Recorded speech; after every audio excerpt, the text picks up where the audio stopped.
I'm Howie and I'm back in Penang. Yeah, before we start this Q&A video, I'd like to say that we're sharing all of this based on our experience, so yours might be different, but still we hope that this will be able to give you some insights while you're on your exchange program in Korea. So this is our second Q&A thing. We explained to you guys in the first video about how we were pre-departure things. So now we have came back to Malaysia and we're gonna answer some of the questions that you guys have given us. So yeah, this is Q&A part 2.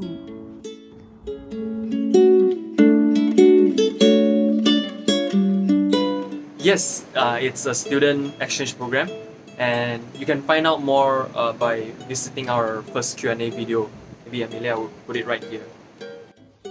Okay, so first things first, how long have we been here? We've been here for exactly 6 months. Oh no, it's not here, it's there. I can't like it. Okay, we've been there for 6 months, exactly 6 months.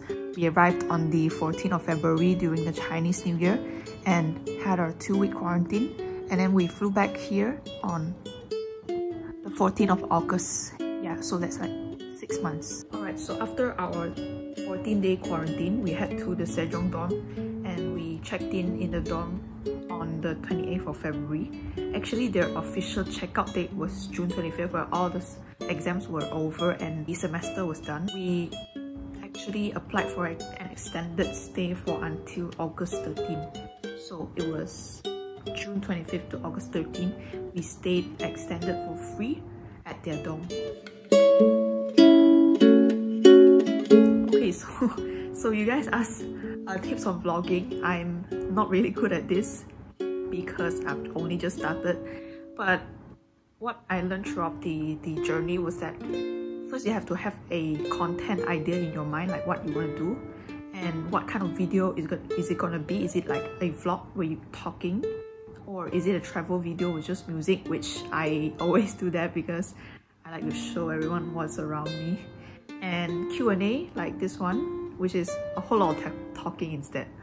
Or is it a cinematic film, which is quite hard to do because you have to plan out everything in your mind. But yeah, I would love to do that one day if I learned enough and I'm skillful enough. Oh, and most importantly, you have to go to a place with good lighting. I'm not sure if this room has a good lighting, but yeah, it does make my face look okay, so yeah, it's good. I think the hardest thing for me would to pick the right background music, because you have to know how it fits your video and stuff. It's not too loud or too soft, or there's too much singing and people can't hear what you're saying. The one thing that I learned is to continue learning as you proceed. So usually for the things I post on Instagram stories, I use my OnePlus 8T. It has a pretty good camera, and if I'm going to do more serious photography, I bring along my Canon EOS M50 and one more lens, and everything just fits into this small bag as well. Yeah, so if you're into travel photography, I highly recommend going for a mirrorless camera. It's small, it's lightweight, and you can't go wrong with it. And for a tripod, I bring along my Gorilla Pod. Not sure if you can see it here, but yeah, I travel lightweight and it's a good combination. I usually use my phone, iPhone XR, to film videos and take photos. Other than that, I have this Kodak film camera, which is the M35. So I haven't got to process the film, but I'm excited to see how it works out, and I'll share it to you guys as well. Of course. Number 1, Jeonju for its beautiful Hanok village. Number 2, DMZ, so you can see North Korea. And number 3, it's Everland, because we had a lot of fun there. I would highly recommend getting a local to bring you to Korean barbecue, and then also teaching you how to make a good soulmake. So here's a list of things I put up for you guys, so when you are in Korea, you can just visit them, eat some barbecue, go shopping and stuff like that. think generally you should try all of the traditional food. And then the number one thing on my list is Jeonju's veteran kalguksu. It's the best. And then I also highly recommend trying kongguksu. It's this really weird bowl of cold noodles, and I did not like it at all. Okay, this question was a bit hard because I like to eat a lot of things. So this is my top 5. Top 5 here. And recommended food, I recommend this because they're kind of weird and like it's not a normal thing that you can get anywhere else. So yeah, if you're adventurous, definitely try them.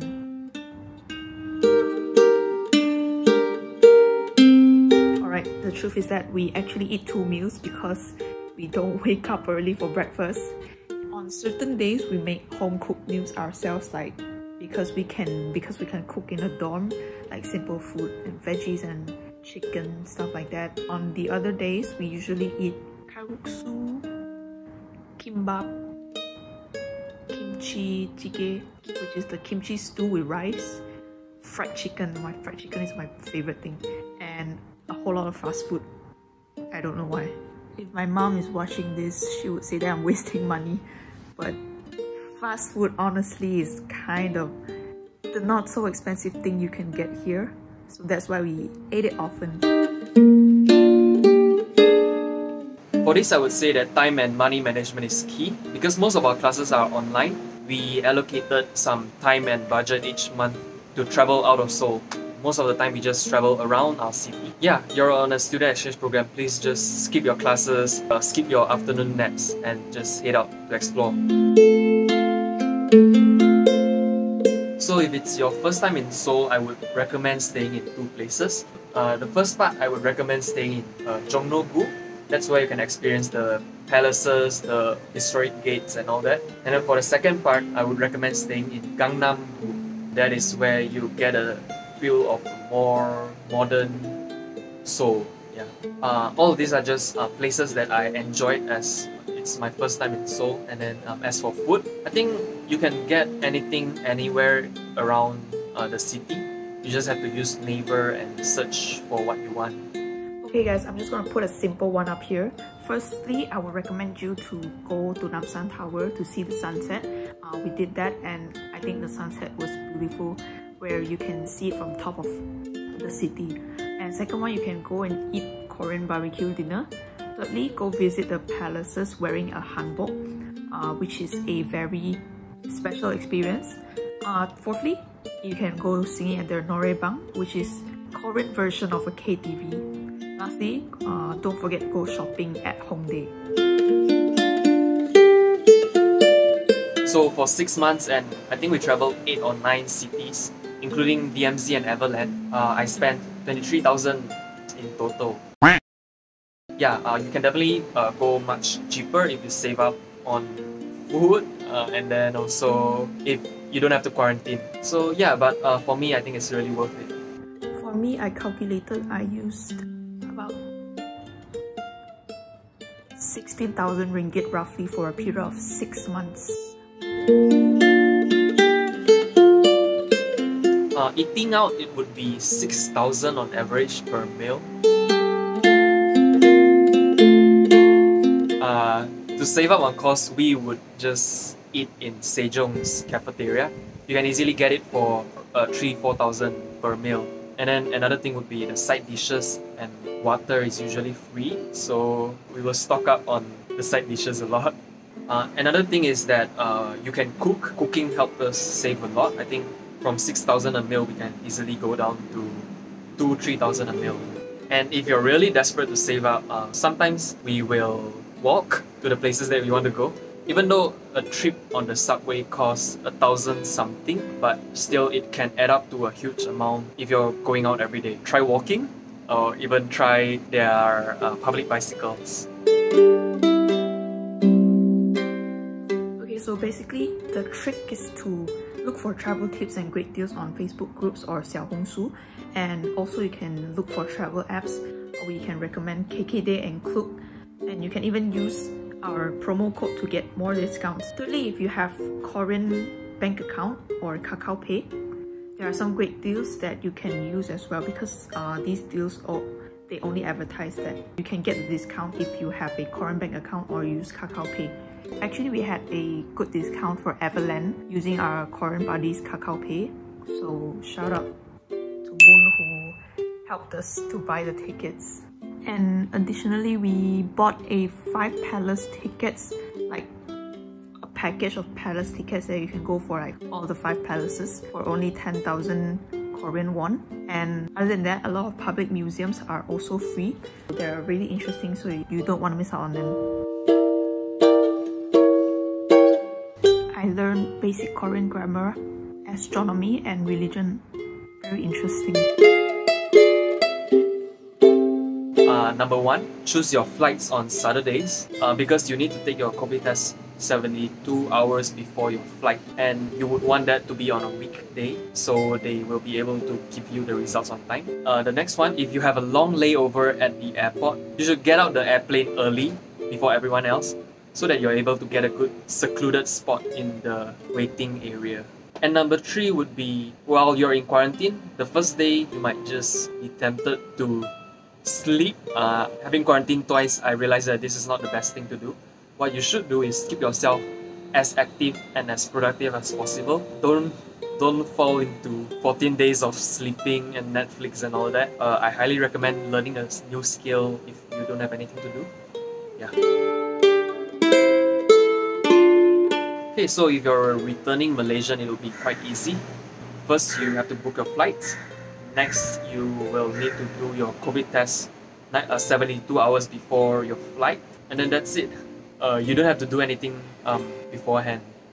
Yeah, and then once you're in Malaysia, you will be instructed to a 14-day quarantine and also 2 COVID tests as well. So if you're a student and you don't want to pay for the COVID test as soon as you come back to Malaysia, you can just tell the person that you're a student and show your Korean university card, student card, during the payment process, and they will just exempt your payment. And for Sejong's case, we heard that if you show your Malaysian student card, they might question you a lot. I don't know what they question, but yeah, don't do it. Just show where you're from. So we guess that this was probably due to the fact that they only give free tests for international students returning home. If you want to get like an exemption for your quarantine cost while you're going through your mandatory 14-day quarantine in Malaysia, you just have to fill in this form and apply to the departments that they listed down. We'll list the form down below in the description box so you can take a look at that. Yes, and I highly recommend you to go out and meet people. And if your university assigns you a buddy, please make use of him or her, and then just have fun with them, have fun with the locals, meet their friends, and just hang out often. You'll learn a lot more about Korea. Less than I would have wanted. I guess that is my biggest regret. All the time we get mistaken for being Korean all the time, and actually they speak Korean to everyone they see, including foreigners, and most of the time these foreigners they speak really good Korean as well. So we usually try to go with it, like just answer them what we know. 안녕 오빠. Until they say something that we completely don't know, and then I tell them I'm not Korean. And then after that it just gets weird because like they can't talk to you and you were like waiting for them to say something, but it was just a moment of silence. Okay, we learned how to share our burdens, and how he taught me that planning is important because we don't want to waste any time. But it is also okay that if things don't go as planned. Life lessons. Okay, so it's a good question. I got to know her a lot more because prior to this, we were in a long-distance relationship. So it felt like a 6-month-long honeymoon.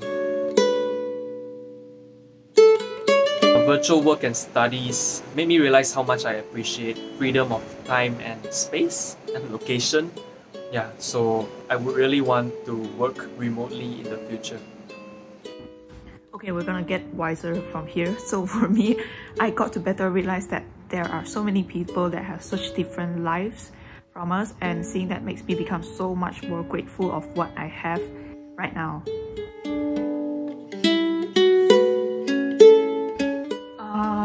Yes, we've seen them, but we had no idea who they were, and they happened to hold a debut concert in our university, so...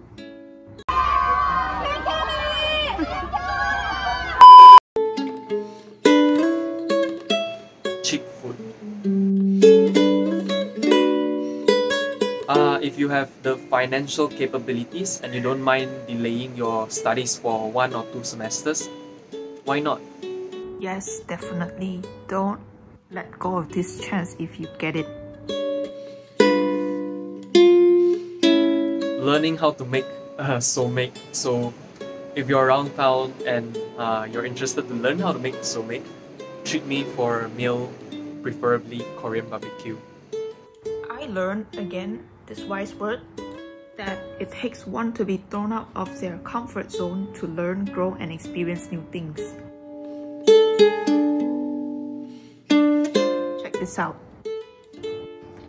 This is my T-Money card. It's like a rapid card version. It takes me everywhere I want to go. My 2 bowls of veteran kalguksu during our last week in Seoul. That was so good, so good. I highly recommend it. This is weird, but I really like it. It's easier to find water dispensers than rubbish bins out in public. I would say knowing a few phrases that can help you through daily life will help a lot. My favorite one, 화장실 어디예요? Which means where's the toilet? Because I go to the toilet often. Universal adapter. But remember to show respect to older people and greet the shop owners if you enter their place, like, yeah, and bow to them. For me, it's this whole day of fun and excitement in Everland, although I almost fainted because of the rides. I would say it's that one night that right after our tour around Jeju, we got drunk with our Jeju tour guide. Yes, you can, but then there are a lot of different options that you can go for. There's sea, land, air. We're not really sure about the details, so I think you might have to do your research. One tip is that if you're planning to bring back a lot of Korean face masks or Korean products back home, I mean a lot, it's better to ship back, because I have heard of stories about people who tried to carry on their carry-on bag on the airplane, and then they got confiscated. Yeah. I wish I knew it stops snowing in late February, because I would have planned to go there earlier just so I can experience more of the snow. I've actually thought of this, but I don't think there's anything I wish I've known earlier, because to me every new experience was special because I had not known anything about it, and that's what makes it fresh and exciting. Alright, so we come to the end of this Q&A thing. It felt like a weird kind of solo interview because I'm in quarantine right now, and we hope that this video is of great help to you guys, to some people who want to go for exchange in South Korea and stuff like that. So that's it, guys. I hope you guys enjoyed this video, and don't forget to like and subscribe our channel for more videos next time, because it's gonna be more new contents. Okay, so that's it. Have fun. Bye bye.